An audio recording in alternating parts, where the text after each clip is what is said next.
self-violence and suicide. It's a pretty heavy-duty topic, but I think it's a really good one to actually discuss because I don't think often that this sort of stuff is discussed really explicitly within this community, this online YouTube community. I would say it's pretty common for trans folk to experience depression at a higher rate than people within the general population because of the fact that we are sort of by definition born into bodies that do not reflect our self-perception and self-identity. So that dissonance can bring about feelings of hopelessness and feelings of disgust and feelings of self-hatred and desiring to self-harm.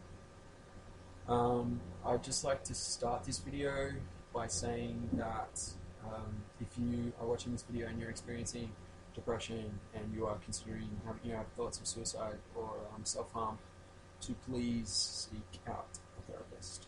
It's really important that you have someone to talk to about this stuff. Often guys in our situation may not have disclosed these feelings and thoughts to anyone. You can speak to a health professional. That is what they're there for. I would steer away from classic sort of Freudian psychiatrists often because their understanding of gender and stuff is very old school. They might they might view it in a way that isn't necessarily beneficial to you. But at any rate, I think most countries do have some free healthcare available, free psychological services available to people in need. So, because a lot of trans guys are young, they may not have the money to go and see a therapist. In Australia, you can go to your GP and you can discuss the fact that you're feeling down and that you would like to see a psychologist. If you have one in mind, then you can bring that along and tell them. Otherwise, they can recommend someone for you. Then they'll give you a mental health plan, which will give you, I think, 4 to 6 free sessions with, I can't remember how many exactly, but it's at least 4 free sessions with a psychologist. That's then covered by Medicare. Often most psychologists and psychiatrists will be able to give you an immediate rebate, or they will just charge it all on Medicare, so you don't have to pay anything up front.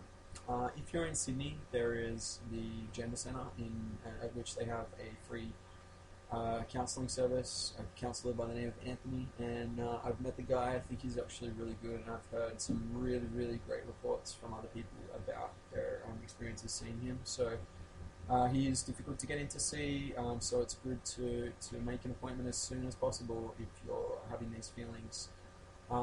It's just often, especially if you're at that point before deciding to transition, you need a person that you can speak to who is an unbiased kind of middle person, who doesn't know you, who isn't going to judge you as your friends and family might, who's not going to put their expectations upon you, and usually they'll really help you to work through things. Now, I think even if you're midway through transition, or you feel like you fully transitioned, you can still be experiencing these feelings of depression.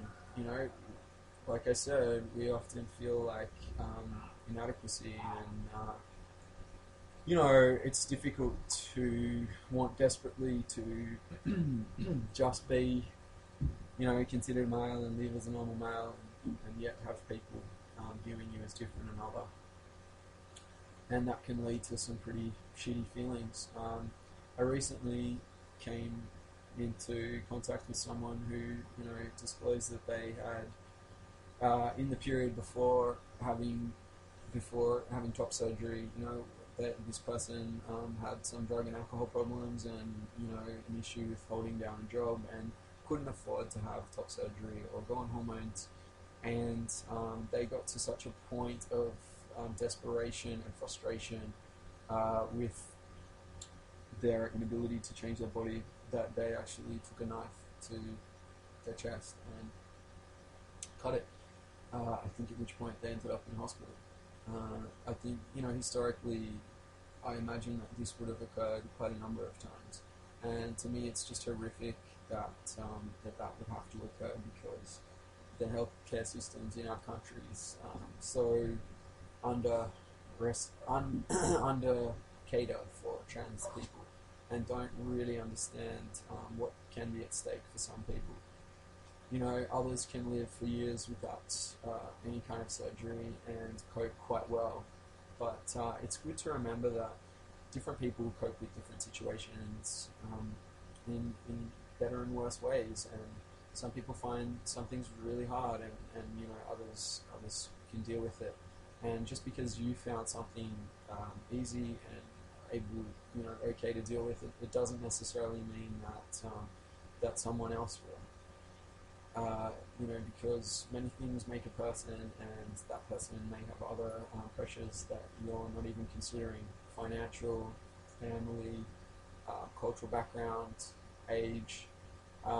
There can be so many different factors that can lead someone to feel very overwhelmed. And even the process of transitioning, of having to go to a GP, then get a referral to a psychiatrist, be assessed by a psychiatrist, then go and see an endocrinologist, be okayed by an endocrinologist, to then start testosterone. You then have to go back to the GP, and then surgeries. Like, it's a very expensive process. It's a very involved process. It's quite bureaucratic. In a sense, it takes quite a together person to hold it together, to get all that shit done and still be able to take care of yourself and your body, and make sure that you're doing the right things for your health.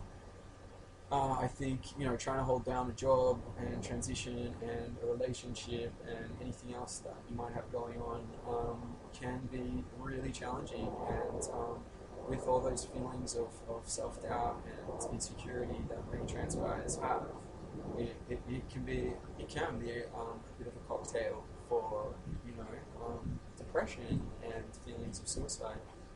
But on the other hand, I just want to acknowledge that those feelings exist, and they're not abnormal. It's not abnormal even once you begun transition, to still have those days where you feel like no one's ever going to love me, no one's going to see me the way I want to be seen. My body's never going to be the way I want it. Whatever it is, and then you see this little guy. Animals are good, actually, I think, for depression. But testosterone is also just a natural lifeline. I have found a natural antidepressant and a natural anti-anxiety. It's been really, really good for me in terms of anxiety. Because anxiety is another thing, that feelings of crippling anxiety from having to, fucking deal with using toilets when, you're not passing yet, and all that kind of stuff. It can bring about some really intense feelings of anxiety, and anxiety can, as often comes hand in hand with depression. But look, I've been through the gamut of feelings of self-doubt, and of having been in my life extremely anxious and very depressed, and feeling quite overwhelmed by the whole prospect of transition, and quite overwhelmed, by having to come out to all these different people and tell them what I was doing and get their support and go through the whole rigmarole. It can feel like a really overwhelming thing, and you can't cope, but I did, and you can. I've seen some people who have some very kind of checkered histories, who don't cope with things very well, cope magnificently with transitioning, and I think on the whole, it can be it's a strengthening process. You will gain strength through it. You will feel like you will allow yourself to appreciate the little gains that you make. I think one of the things my stepdad said to me was oh, you're 1 year on testosterone, we should celebrate, because these are milestones, and it's good to stop and really appreciate what you've done and what you've achieved. And just going to the doctor, making that first step and telling a doctor that you're having these thoughts and you want to seek therapy is a huge step, and it's to be commended. It's you taking your own life into your own hands and your own happiness, and actually taking a step toward that happiness, toward feeling better, acknowledging that something's not right and trying to change it. That is like really amazing. And all the little steps along the way are things that we need to appreciate. And like whenever I see my trans brothers, I make sure like I tell them something positive. You're looking great today, and it's not bullshit either. Like look for the best in yourself. Look at the fact that like okay, maybe I'm working my ass off to change my body, and it's not happening as fast as I want, but I'm getting some muscle development there, and that makes me feel good. Or, no girl's ever gonna love me. Is that really realistic? And challenging those mistaken beliefs, like, and looking at the positive things, really focusing on the positive stuff that you have going on. That you're a great musician, or like what you have to offer the world. Is not just what junk is downstairs. Like what you have to offer the world is not dependent on you being male or female. You can contribute amazingly. You can change people's lives. You can be a really positive influence, and it doesn't have to. It has no bearing on your physicality. It shouldn't. And just take those moments and appreciate them, and I think seek help. And like look, I self-harm, it's something I understand. And look, I think a lot of teenagers self-harm because they're intense teenagers and they like to feel things intensely, and I mean, yeah, look, if you're doing something to punish yourself because you don't feel like you're worthy, you're wrong. Most people in this world are quite worthy, and don't harm yourself. Don't beat yourself up. You need to be your best friend. You need to be the one that's looking out for you, because ultimately, no one else is going to do as good a job of that as you. That's one thing I've realized over the years, over my many years, is that was scary.